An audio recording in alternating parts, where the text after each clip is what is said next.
Hello everybody and welcome back to Typical City. We got a lovely bit of Premier League football to play this weekend. I cannot wait for this one. It's really going to be an almost foregone conclusion. I'm pretty certain City are going to win this because when do we not beat Bournemouth? We always beat Bournemouth. We've gone undefeated. They haven't got a single win in 18 top flight appearances against Manchester City. And in Premier League terms, City have won 12 out of 12 games against Bournemouth. That is an English top flight record. No team in the English history of the football pyramid has beaten one club so many times as much as City have beaten Bournemouth in the Premier League. It's incredible how much we seem to just whip them to death. We destroy Bournemouth with ease.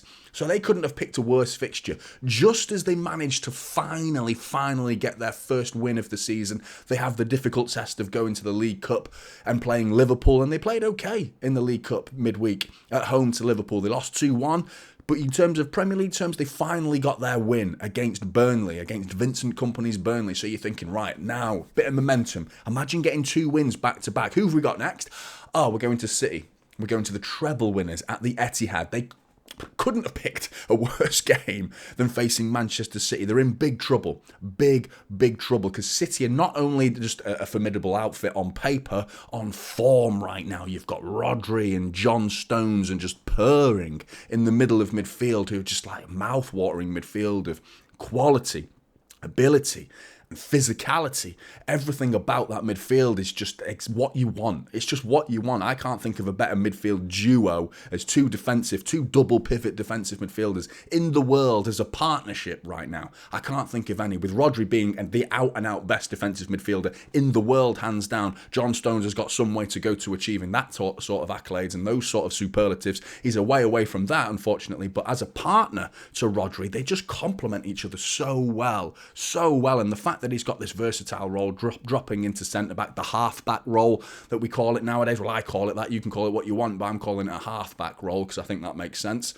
It's incredible. It really is. As well as the fact that you've got Phil Foden, who's finding his feet, Alvarez, who's been playing well all season, arguably City's player of the season so far, Alvarez, and, Erling Haaland. He's scoring again. His whole demeanour, his whole body language at Old Trafford, there was something in the air with Erling Haaland.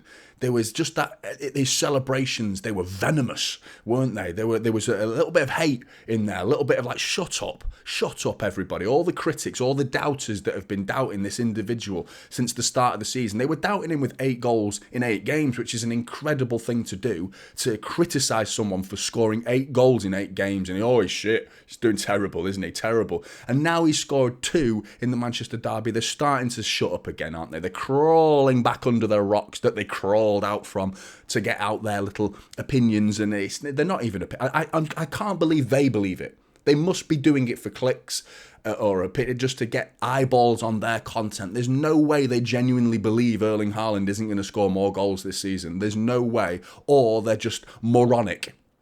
One or the other. Pick your poison. Are you an idiot or are you doing it for clicks? One or the other, really. But Erling Haaland, 47 goals in 45 Premier League appearances.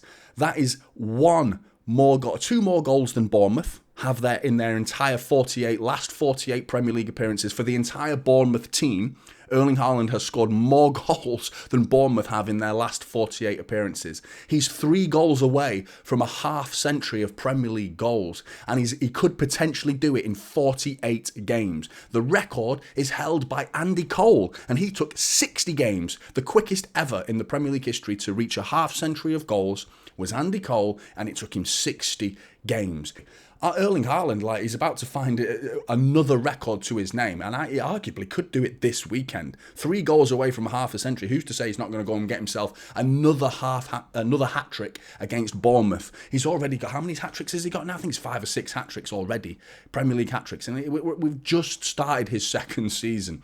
And people doubting him already, but City can now mount the pressure as well. We've got to pile the pressure on because Tottenham don't play until Monday.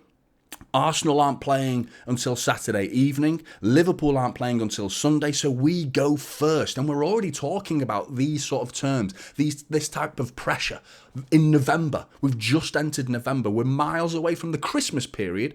And opposition rival fans are already talking about who plays first. Is the pressure going to be on?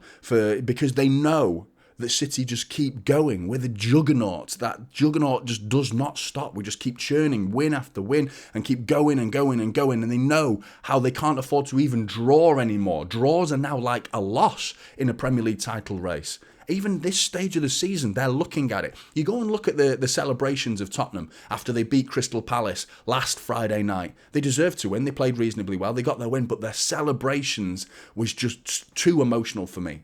I remember, I know the celebration police are out again. You're not allowed to celebrate, but it's just the manner of way City win. It's all like high fives. Yeah, well done. Shaking hands. Good lad. Well played. Next game. Move on. That's it. The way our rivals celebrate wins now, because they're feeling it. It's an incontrollable. They can't stop it. It's just bubbling at the surface, this emotion that they've got inside them, knowing that they need to win. And when they get their win, it seeps out. It surfaces. All these emotions just come flooding out of them. Like, we've won. And it's like, they don't realise there's 20-odd games to go. You know, an unbelievable amount of games to go. There's 80-plus points to play for yet, and they're celebrating massively these things. And Son and Maddison were going mental with the Spurs fans, and it's going to happen. They're going to crumble because of this. They're already celebrating this early. At least Arsenal waited till after the Christmas break. Spurs are already doing it. I know people don't like the idea of damning celebrations and the celebration police are out again. But it's the truth. You can see it. You can physically see it on the pitch. There's too much emotion. Arsenal were celebrating last-minute winners against Southampton. Last-minute equalisers, against Southampton. With about 10 games to go.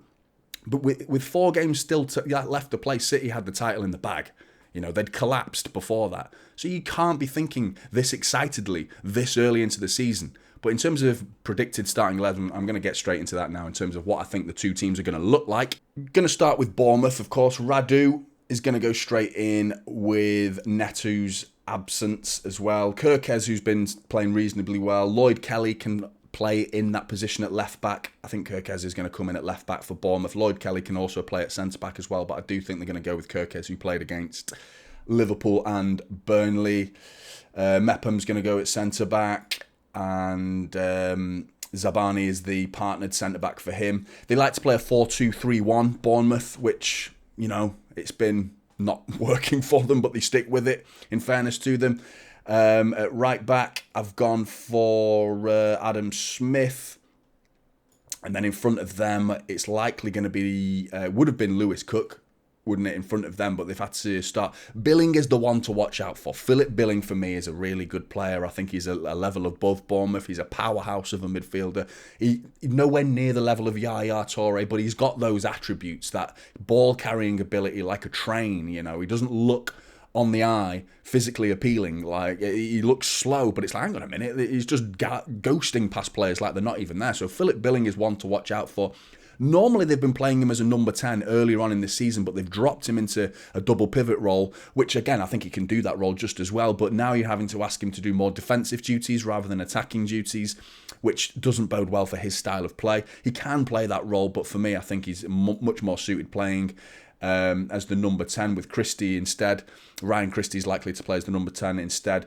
Alex Scott is probably going to be playing alongside Billing, so it will be Alex Scott in the middle alongside Billing if I can find him. There he is, Mr. Philip Billing. Ryan Christie sticking in at number 10 in front of them with Sayenu. He's the one who scored against Burnley last weekend, as well as Justin Kluivert as well. Patrick Kluivert, so nowhere near the level of Patrick Kluivert still. Looks like a good player on the up and up. Semenyo, on the right-hand side with former Liverpool man Dominic Solanke up top. So I think that's how Bournemouth are going to line up against City.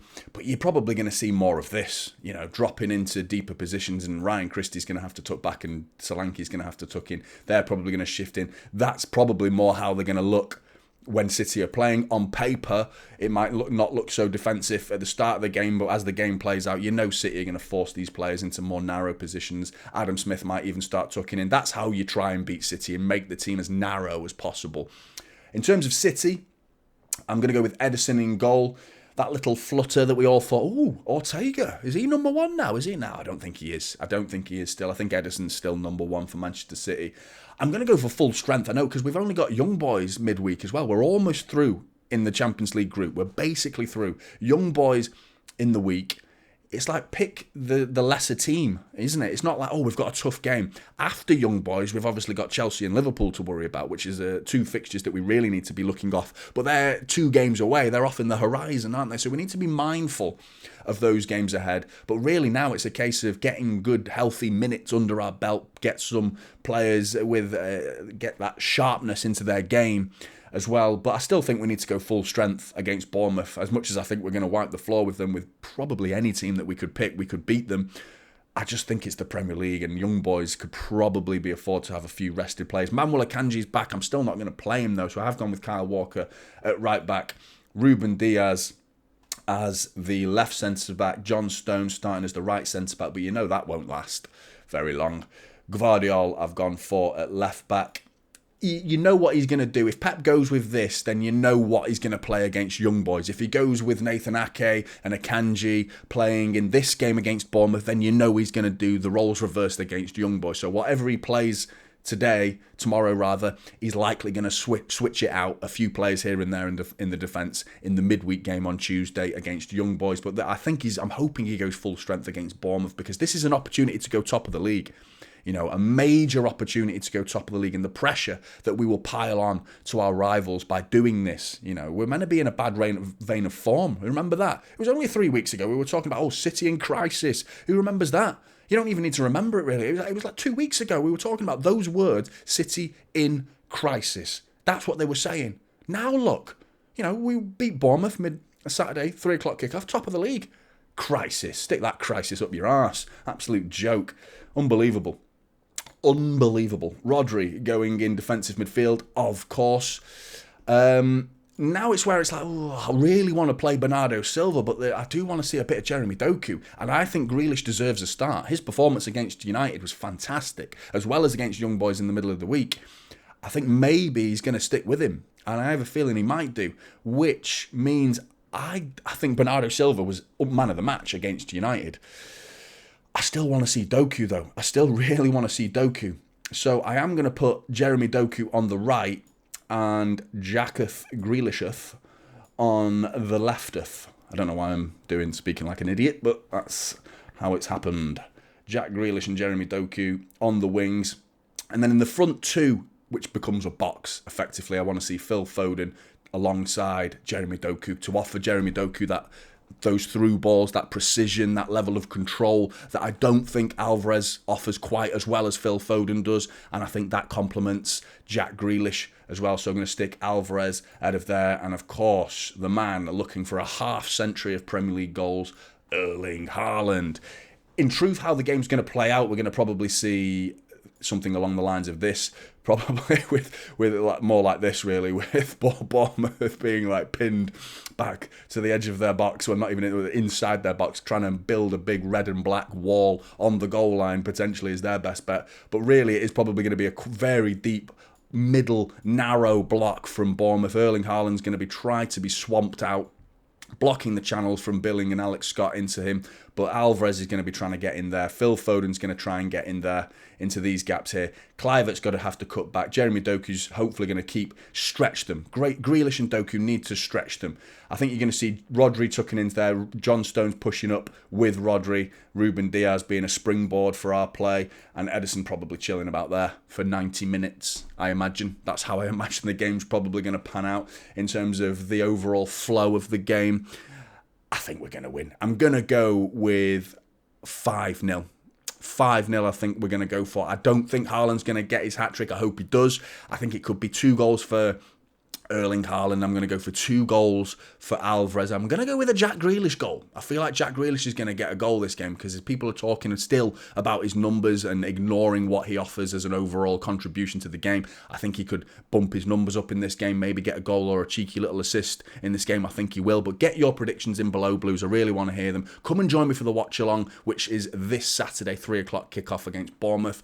And drop a like on this video as well. It really does help. And if you're new, please do subscribe if you're a Blue. It really helps, and we're going to build something together as a community of City fans. So let's do it. Blues, get in the comments below. I really want to hear your thoughts. Like and subscribe. Typical City is the channel, and I'll see you in the next one. This is typical City now, holding up Silva.